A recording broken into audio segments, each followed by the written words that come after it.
پیارے ناظرین، ایک بادشاہ تھا جس کی 7 بیٹیاں تھیں۔ ایک دن بادشاہ بہت خوش تھا اور اس نے اپنی 7 بیٹیوں کو بلایا اور ان سے کہا کہ میں آج آپ لوگوں سے ایک سوال پوچھوں گا۔ اگر آپ اس کا صحیح جواب دیں گے تو آپ جو مانگیں گے آپ کو عطا کیا جائے گا۔ بادشاہ نے اپنی بیٹیوں کو لائن میں کھڑا کیا، اپنی بیٹیوں سے پوچھا کہ مجھے بتاؤ کہ آپ کس کا دیا کاتی ہو اور کس کا دیا پہنتی ہو۔ بادشاہ سلامت کی پہلی 6 بیٹیوں نے جواب دیا کہ ابا حضور، ہم آپ کا دیا کاتے ہیں اور آپ کا دیا پہنتے ہیں۔ اس کا جواب سن کر بادشاہ بے حد خوش ہوا اور بیٹیوں کی منہ مانگی چیزیں اسے عطا کر دی گئی۔ اس کے بعد بادشاہ نے اپنی سب سے چھوٹی بیٹی کو دیکھا جو اپنے مضبوط ارادے کے ساتھ، صاف دل کے ساتھ اپنے باپ بادشاہ سلامت کے سامنے کھڑی تھی۔ بادشاہ سلامت نے اپنی بیٹی سے پوچھا کہ بتاؤ آپ کس کا دیا کھاتی ہو اور کس کا دیا پہنتی ہو۔ شہزادی نے انتہائی مضبوط ارادے کے ساتھ اور نرم لہجے کے ساتھ اپنے باپ کو جواب دیا کہ ابا حضور، میں اللہ کا دیا کھاتی ہوں اور اللہ کا دیا پہنتی ہوں۔ اس کا جواب کوئی معمولی جواب نہیں تھا، اس کے جواب میں اللہ تعالیٰ پر توکل اور یقین کا ایک بہت بڑا راز چھپا ہوا تھا۔ اس کا جواب سن کر شاہی دربار میں سناٹا چھا گیا۔ اس کا باپ حیرانی اور غصے کے عجیب کشمکش میں مبتلا ہو گیا۔ وہ انتہائی غضبناک ہو گیا اور اپنی بیٹی سے بولا کہ اے کمبخت، تم نے میری احسانوں کا یہ صلہ دیا، تم نے میرے احسانوں کو بلا دیا۔ اس کا جواب سن کر بادشاہ سلامت مزید غصے میں آ گیا۔ اس کی بیٹی نے جواب دیا کہ نہیں ابا حضور، میں آپ کو احسانوں کو نہیں بھولی، میں نے صرف وہی بولا ہے جو حقیقت ہے۔ اس کا جواب سن کر بادشاہ سلامت نے فوراً اسے پھانسی دینے کی حکم دیا۔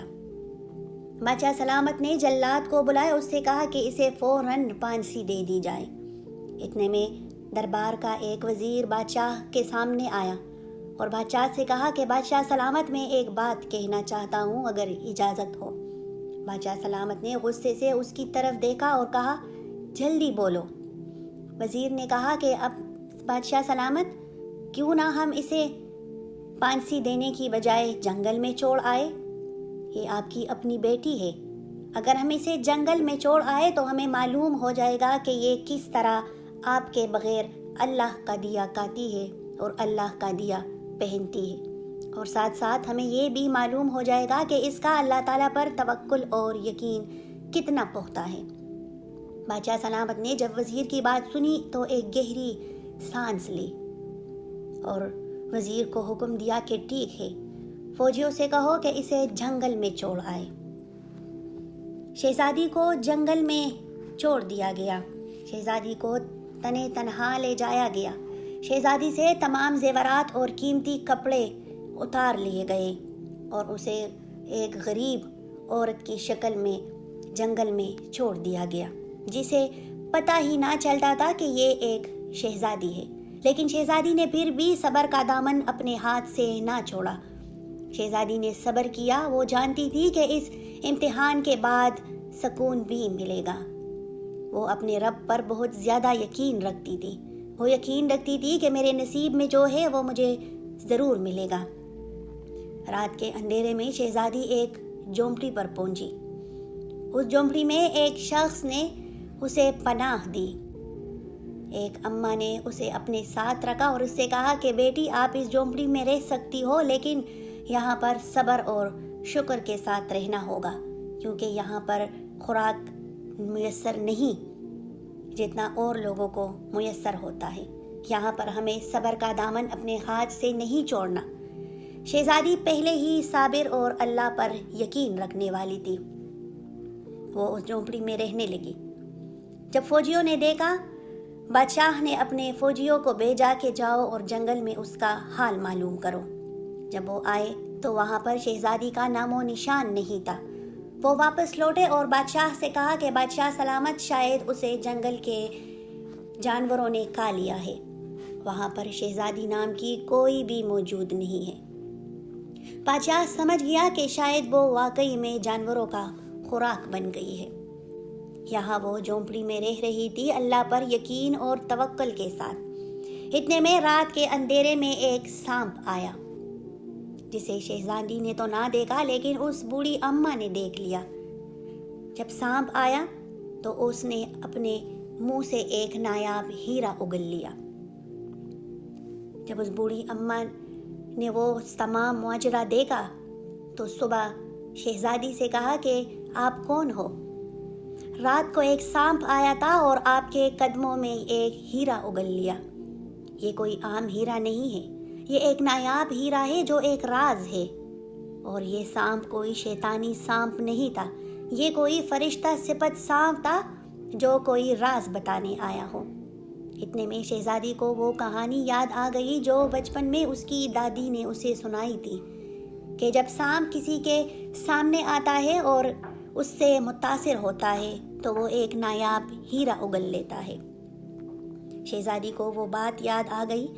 اتنے میں بوڑھی اماں نے مشورہ دیا کہ اس ہیرے کو بیچنا مت، اسے خیرات کر دو۔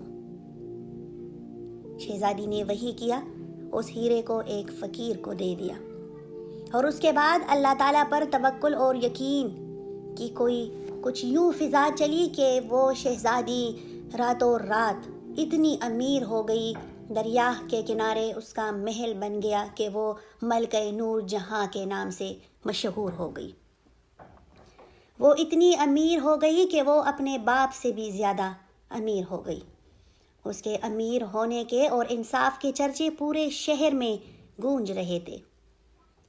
جب اس کے شہرت کی آواز اس کے باپ یعنی بادشاہ سلامت کے کانوں میں پہنچی تو بادشاہ سلامت نے اس سے ملنے کا خواہش کیا، اس سے ملنے کی خواہش کا اظہار کیا، اور اس کو ایک خط بھیجا کہ میں آپ سے ملنا چاہتا ہوں۔ شہزادی نے جب وہ خط دیکھا تو وہ سمجھ گئی کہ یہ میرے باپ یعنی بادشاہ سلامت کا ہے۔ اس نے ملنے سے انکار تو نہیں کیا، لیکن اس نے ایک شرط بھی رکھی۔ اس نے شرط یہ رکھی کہ میں آپ کے ساتھ آپ کی 6 بیٹیوں سمیت ملنا چاہوں گی۔ بادشاہ سلامت نے اس کا شرط قبول کیا اور اپنی 6 بیٹیوں سمیت اس کے ساتھ ملنے آ گیا۔ جب وہ شہزادی کے پاس پہنچا تو شہزادی نے مختلف قسم کے کانے پیش کیے۔ وہ ایک ایک کانا پیش کرتی اور اس کے ساتھ اسی قسم کا لباس پہن کر آتی، لیکن اس نے اپنا منہ چھپایا ہوا تھا۔ بادشاہ سلامت نے کہا کہ آپ کون ہو؟ آپ میری بیٹی جیسی ہو تو پھر مجھ سے کس طرح کا پردہ؟ آپ اگر اس شہزادی کی قید میں ہو تو میں آپ کو اس سے آزاد کر دوں گا۔ اگر یہ شہزادی مجھے آپ کے بدلے مجھ سے میری پوری سلطنت مانگے تو میں وہ بھی دے دوں گا، اور میں آپ کو آزاد کر دوں گا اس سے۔ بادشاہ سلامت نے کہا کہ میں اس شہزادی سے ملنا چاہتا ہوں جس کو آپ نے یہاں پر قید کیا ہوا ہے، یعنی جس کی آپ غلام ہیں۔ پھر اس شہزادی نے جواب دیا کہ میں تیار ہو کر آتی ہوں۔ اس کی بہنیں اسے دیکھ کر حسد کرنے لگی، لیکن وہ نہیں جانتی تھی کہ یہ تو ہماری ہی بہن ہے۔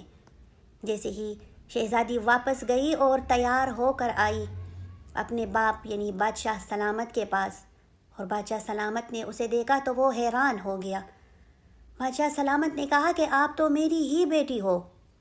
میں تو سمجھ رہا تھا کہ آپ کو جنگل کے جانور کھا گئے ہیں، لیکن آپ تو زندہ ہیں۔ اس کی بیٹی نے کہا، ابا حضور میں زندہ ہوں، اور دیکھیں اللہ پر توکل اور یقین نے مجھے آج آپ سے بھی زیادہ اعلیٰ مقام پر بٹھا دیا ہے۔ میرا خزانہ آپ کے خزانے سے زیادہ بھرا ہوا ہے، اور میں آپ سے زیادہ مالدار ہوں۔ میں نے جب آپ سے وہ بات کہی تھی کہ میں اللہ کا دیا ہوا کھاتی ہوں اور اللہ کا دیا ہوا پہنتی ہوں، تو میں نے سچ کہا تھا، کیونکہ میرے نصیب میں جو تھا وہ مجھے مل گیا۔ آپ نے تو مجھے جنگل میں چھوڑ دیا تھا تن و تنہا، بے آسرا، لیکن میرے نصیب میں جو شان و شوکت تھی وہ اللہ نے مجھے دوبارہ دے دی، اور آپ وہی میرے باپ ہو، آپ وہی بادشاہ سلامت ہو جو آج میرے حضور میری شفقت اور میرے انصاف اور میرے مال و دولت کے چرچے سن کر آئے ہیں۔ میں کوئی اور نہیں، میں آپ ہی کی بیٹی ہوں۔ اس کی باتیں سن کر شاہی محل میں ایک بار پھر سناٹا چھا گیا۔ شاہی محل کے لوگ سوچنے لگے کہ یہ لڑکی بہت ہی زبردست ارادے اور کامل ایمان والی ہے۔ اس کی بات سن کر اس کی 6 بہنیں اس سے حسد کرنے لگی۔ وہ سوچنے لگی کہ کاش ہم نے بھی یہی جواب دیا ہوتا تو آج ہمارے پاس بھی اتنا مال و دولت ہوتا۔ اس کی بات سن کر بادشاہ انتہائی پریشان بھی ہو گیا اور پشیمان بھی ہو گیا۔ اس نے اپنی بیٹی سے معافی مانگی اور اللہ کے حضور توبہ بھی کیا۔ اس کہانی سے ہمیں یہی سبق ملتا ہے کہ کچھ بھی ہو جائے اپنے نصیب پر صبر کرنا چاہیے، اللہ پر توکل رکھنا چاہیے، کیونکہ جو ہمارے نصیب میں ہے وہ ہمیں مل کر ہی رہتا ہے، اسے کوئی بھی ہم سے نہیں چھین سکتا۔ جس طرح بادشاہ نے اپنی بیٹی کو برے دربار سے نکال دیا، ایسا ظالمانہ فیصلہ کیا کہ وہ شہزادی کے بالکل مترادف تھا، لیکن شہزادی نے پھر بھی اس پر صبر اور شکر کا مظاہرہ کیا، اور وہی کیا جو ہمارے رب نے فرمایا ہے کہ اگر آپ کو کوئی بھی بے آسرا چھوڑ دے تو آپ نے پریشان نہیں ہونا، میں ہوں، اور جس کا میں ہوں اس کی پوری دنیا ہے۔ تو لہٰذا ہمیں صبر اور شکر کا دامن اپنے ہاتھ سے نہیں چھوڑنا چاہیے، ہمیشہ صبر اور استقامت کے ساتھ ڈٹے رہنا چاہیے۔ اور اس طرح کی کہانیوں سے تاریخ بھری پڑی ہے، اس طرح کی کہانیاں ہمارے معاشرے میں ہوتی رہتی ہے، لیکن آج کل ہمارے معاشرے میں بہت کم ہی لوگ ہیں جو اللہ تعالیٰ پر اتنا کامل یقین رکھتے ہیں۔ اللہ تعالیٰ ہم سب کو اس کامل یقین رکھنے والے لوگوں میں شامل کرے۔ امید کرتی ہوں کہ آپ کو یہ انفارمیٹیو ویڈیو اچھی لگی ہو۔ اس طرح کی مزید انفارمیشن کے لیے میرے چینل کو لائک، شیئر اور سبسکرائب کرنا نہ بھولیے گا، اور ساتھ میں بیل نوٹیفیکیشن کو بھی ضرور دبا دیجیے گا۔ Thank you so much for watching.